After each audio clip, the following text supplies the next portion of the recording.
नमस्कार प्रिय दोस्तों, परमेश्वर का प्रेम और अनुग्रह आपको मिलता रहे। दोस्तों, आज विशेष करके महिला दिवस के इस अवसर पर मैं आपको एक ऐसी महिला से रूबरू कराने जा रही हूँ जिन्हें परमेश्वर ने बहुत ही अद्भुत रीति से ऊंचा उठाया है। जी हाँ दोस्तों, आप सभी यह जानते हैं कि वर्ष 2020 कोविड-19 के कारण बहुत ही कठिन दौर से गुजरा और ऐसी परिस्थिति में कितने सारे काम बंद हो गए या कहीं ठप पड़ गए, किंतु फिर भी हमने देखा कि स्वास्थ्य विभाग के लोग अपने कार्यों को करने में हमेशा लगे रहे। और इसी बात को ध्यान में रखते हुए आज हमारे बीच एक ऐसी बहन है जिन्होंने अपनी पूरी लगन और अपनी पूरी मेहनत, परिश्रम और समर्पण के साथ अपने कार्यों को करते हुए इस मुकाम तक पहुंची हैं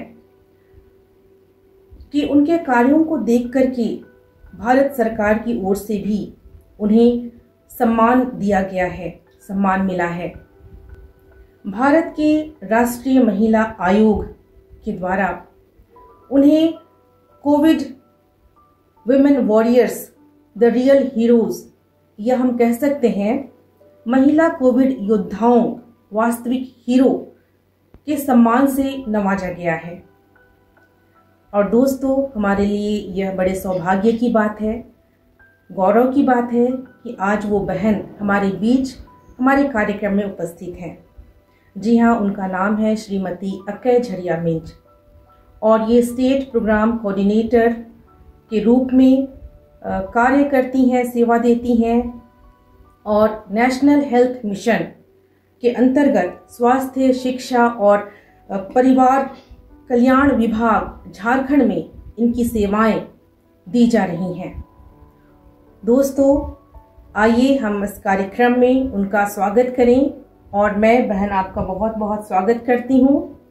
और सबसे पहले मैं आपको बहुत बधाई देना चाहूँगी। आपने सचमुच में अपने जीवन के द्वारा बहुत सारे लोगों तक परमेश्वर के प्रेम को बांटा है और अपनी सेवा से बहुत सारे लोगों को आपने आशीषित भी किया है। और इन्हीं का परिणाम हम देखते हैं कि भारत सरकार के द्वारा आज आपको इतना बड़ा सम्मान मिला है और आप हमारे लिए प्रेरणा के रूप में हैं। और मैं चाहूंगी कि आप हमें बताएं कि इस सम्मान के लिए आप किसको श्रेय देना चाहेंगी। जीवन वृक्ष कार्यक्रम में मुझे शामिल करने के लिए मैं आप सबों का बहुत धन्यवाद देती हूँ। इस बड़े अवार्ड के लिए, इस सम्मान के लिए मैं परमेश्वर पिता को धन्यवाद देती हूँ कि वो अपने विश्वासियों को जिस परिस्थिति में रखते हैं वह कभी नहीं छोड़ते हैं। और जैसे आप सभी जानते हैं कि ये कोरोना के समय में वास्तविक रूप से कार्य करने वाली उन बहनों को भारत सरकार के द्वारा, महिला आयोग के द्वारा चिन्हित करके ये अवार्ड दिया गया। मैं धन्यवाद देती हूँ परमेश्वर को जिनके अनुग्रह के द्वारा, जैसा भजन संहिता 91 में कहता है कि वह हमें महामारी के जाल से भी बचाएगा, महामारियों से भी बचाएगा। परमेश्वर पर भरोसा रख करके कोविड के समय में मैंने कोशिश की कि कोविड पेशेंट्स के पास भी जाऊं और ऐसे परिवारों में भी विजिट करूं और जहां जहां जरूरत पड़ी परमेश्वर के अनुग्रह से मैं जा पाई। और मैं सबसे पहले इस अवार्ड का श्रेय परमेश्वर को देती हूं, उसके ही नाम को महिमा मिले।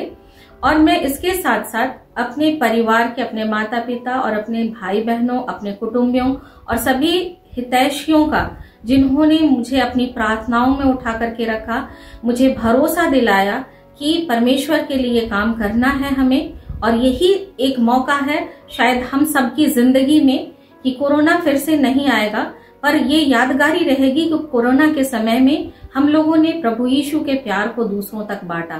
तो मैं इस पूरे अवसर के लिए और विशेष करके इस सम्मान के लिए परमेश्वर पिता को, राष्ट्रीय महिला आयोग भारत सरकार को और अपने सभी उन प्रियों को जिन्होंने मुझे प्रार्थना में उठाए रखा श्रेय देती हूँ और धन्यवाद देती हूँ।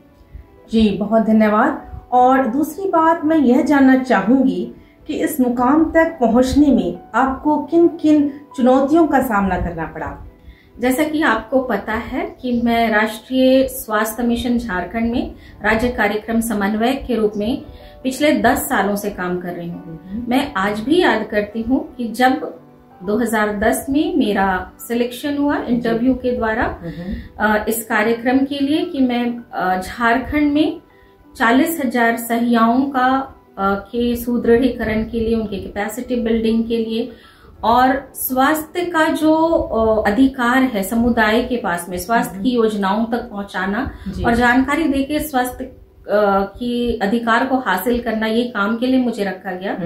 तो वहां पे मेरे ऑफिस में, विभाग में एक बहुत चर्चा हुई कि एक आदिवासी और वो भी महिला इस पद पर कैसे काम कर सकती है। पर परमेश्वर को धन्यवाद हो कि उसने चुन करके मुझे लेकर के वहां पर आया। और पिछले 10 सालों से मैंने एक सबसे बड़ी चुनौती जो थी कि जैसे मैं वहां प्रवेश की और अब कामों को किया और लोगों को 3 महीने के अंदर पता चला कि एक आदिवासी क्रिस्तीय महिला जो परमेश्वर का भय मानती है वो उनकी उम्मीदों से ऊपर उठ करके काम करती है। तो पहली चुनौती को मैंने पार किया। दूसरी चुनौती जब 2020 में कोरोना काल आरंभ हो रहा था पूरे विश्व में, हम लोगों ने महसूस किया कि झारखंड एक ऐसा राज्य है जहां पर स्वास्थ्य की उतनी सुविधाएं नहीं है। हमारे अस्पतालों में इतने वेंटिलेटर्स नहीं थे, इतने बेड्स नहीं थे कि कोरोना होने से हम कैसे लोगों को सहायता कर पाते। और ऐसे समय में चूंकि मैं समुदाय के साथ काम करती हूँ, सहियाओं के साथ काम करती हूँ, तो हम लोगों ने पूरे राज्य की 40,000 सहियाओं को तैयार किया कि वो गांवों में वॉल राइटिंग करके कोरोना के बारे में ग्राम सभा बैठकें किए।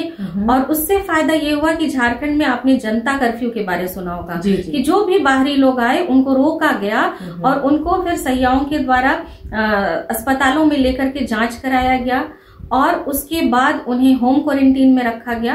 और हमारी पूरी जो ग्रुप थी, समुदायीकरण की जो ग्रुप है, कम्युनिटी प्रोसेस का, इसमें हम लोग लगे रहे और राज्य के लगभग हम लोगों ने 2 लाख प्रवासी मजदूरों को सहियाओं के द्वारा होम क्वारंटाइन करने के द्वारा पूरे राज्य को कोरोना से बचाने में सहयोग किया गया। तो ये एक बहुत बड़ी चुनौती थी महिलाओं को के नेतृत्व की और महिलाओं को लेकर के। मैं एक और अनुभव आपको बताना चाहती हूँ जो सही में लोगों को आशीषित करेगा। गत वर्ष के 7 अप्रैल को जब रांची में कोरोना हिंदपीढ़ी के नाला रोड में डिटेक्ट हुआ और कॉन्टेक्ट ट्रेसिंग के लिए जब प्रशासन वहां के समुदाय के साथ में काम करना चाहिए पर वैमनस्य का भाव आ गया और अंत में मेरे विभाग के द्वारा मुझे भेजा गया कि मैं जाकर के समुदाय के साथ चर्चा कर सकूं और उन्हें कन्विंस कर सकूं। मैं आज भी याद करती हूँ कि मैं वहां पर खड़े होकर के सबसे पहले पुलिस वालों को और मीडिया कर्मियों से कहा कि मैंने कि आप लोग नहीं जाए। मैं लगभग 100 CHO जो महिलाएं हैं, जो कम्युनिटी हेल्थ वॉलंटियर्स हैं, उनको लेकर के विभाग के साथ में जब नाला रोड में प्रवेश कर रही थी, मैंने परमेश्वर के वचन को याद किया कि देख, मैं अपने दूत को तेरे आगे भेजता हूँ कि वो तेरे लिए मार्ग प्रशस्त करे। और मैंने प्रार्थना की, हे प्रभु, आप मेरे आगे जा रहे हैं और मार्ग प्रशस्त कर रहे हैं और इस समुदाय के साथ आप बात करेंगे। और परमेश्वर को धन्यवाद हो कि उस दिन नाला रोड के पूरे समुदाय, वहां पर नाला रोड के 24 गलियों में हम लोगों ने सुबह से शाम लोगों के साथ बातचीत की और घरों में घुस घुस करके हम लोगों ने कांटेक्ट ट्रेसिंग का काम किया और लोग निकल करके आए और प्रशासन के द्वारा वहां पर कोरोना जांच के लिए बूथ लगाया गया और लोग आके अपना स्वैब भी देने लगे। तो ये परमेश्वर का अनुग्रह था। इन चुनौतियों को मैंने देखा कि कैसे प्रभु अपने लोगों को बचाते हुए सीधा मार्ग निकालते हैं। बस हमें भरोसा करने की जरूरत है कि हर एक चुनौतियों का हम नहीं सामना करते हैं पर प्रभु हमारे लिए करता है। बिल्कुल बिल्कुल, बहुत ही सचमुच में आपकी ये जो बातें हैं और आपने जिस प्रकार से चुनौतियों का सामना किया है, हम सभी के लिए ये बहुत ही प्रेरणादायी है। और मैं आशा करती हूँ कि हमारे जितने भी दर्शक आपकी बातों को सुन रहे हैं उनके जीवन में भी आने वाले समय में जरूर ही हिम्मत जागेगी और उन्हें भी अपने आप को आगे बढ़ाने में आपकी बातों से जरूर सहारा मिलेगा और वे भी निश्चय ही चुनौतियों का सामना करने के लिए आगे आएंगे। और बहन, मैं अंत में एक और बात आपसे पूछना चाहूंगी या जानना चाहूंगी कि आज के इस विशेष दिन में आप सारी परिस्थितियों को ध्यान में रखते हुए महिलाओं के लिए कैसा संदेश या क्या संदेश आप देना चाहेंगी? चूंकि ये कोरोना काल अभी भी है जी, मैं 2 चीजें और भी बताना चाहूंगी कि कोविड के समय में क्यों परमेश्वर ने मुझे चुना इस काम के लिए जी। तो हमारी कलीसिया की 8 बहनें जो नामकुम टाटा रोड में रहती हैं जी, जी, जी। वो प्रवासियों को देख करके ऐसे तरस खाई, उन्हें लगा जैसे प्रभु यीशु मसीह ने तरस खाया।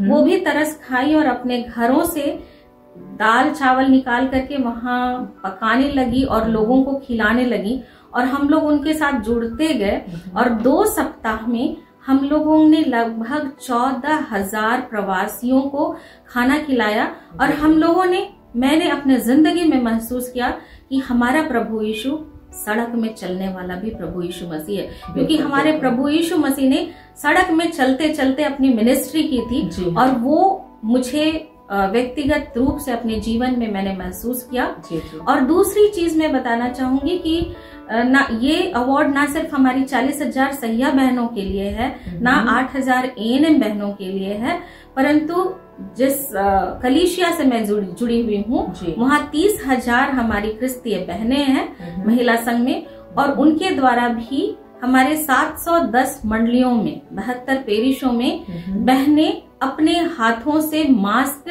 सिलाई करके गरीब लोगों के पास में बांटी। तो मुझे ऐसा लगा कि कोरोना काल ये ऐसा समय था, ऐसा वर्ष था कि प्रभु के संदेश को जब वो जी उठे और उन्होंने महिलाओं से कहा कि जाकर मेरे चेलों से कहो कि प्रभु जी उठा है। इस बात को हम महिलाएं इस वर्ष में अपने आसपास में, पड़ोस में लोगों को बता पाए कि जीवित प्रभु का प्यार क्रिस्तीय महिलाओं के द्वारा कैसे लोगों तक पहुंचा है। ये परमेश्वर के धन्यवाद देने का विषय है।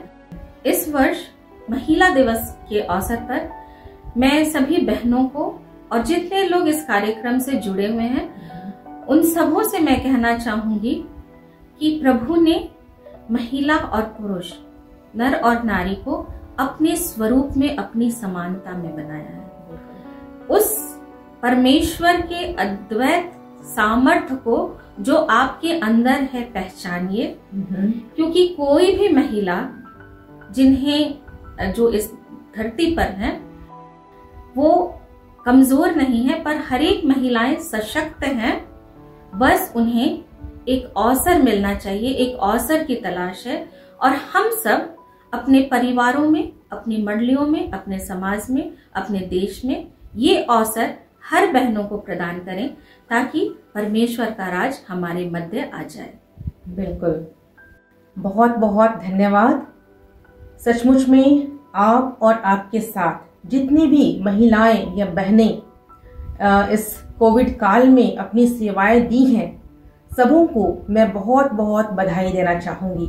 धन्यवाद। आप लोगों का कार्य अत्यंत सराहनीय है और परमेश्वर सचमुच में आज भी बहनों को, महिलाओं को उनके कार्यों के माध्यम से ऊंचे स्थान पर ऊंचा उठाते हैं। और हमें इस बात को नहीं भूलना है कि परमेश्वर का अनुग्रह हर एक स्त्री और पुरुष पर निरंतर बना रहता है। मैं आशा करती हूँ कि आने वाले समय में भी हम आपके मूल्यवान विचारों से अपने श्रोताओं को, अपने दर्शकों को मार्गदर्शन प्रदान करने में आपकी सहायता प्राप्त करते रहेंगे। आशा करती हूँ दोस्तों, आपको आज का यह कार्यक्रम अच्छा लगा होगा। परमेश्वर आपके साथ रहें और आपको भी उन्नति की राह पर आगे बढ़ाएं। परमेश्वर आपका मार्गदर्शन करें।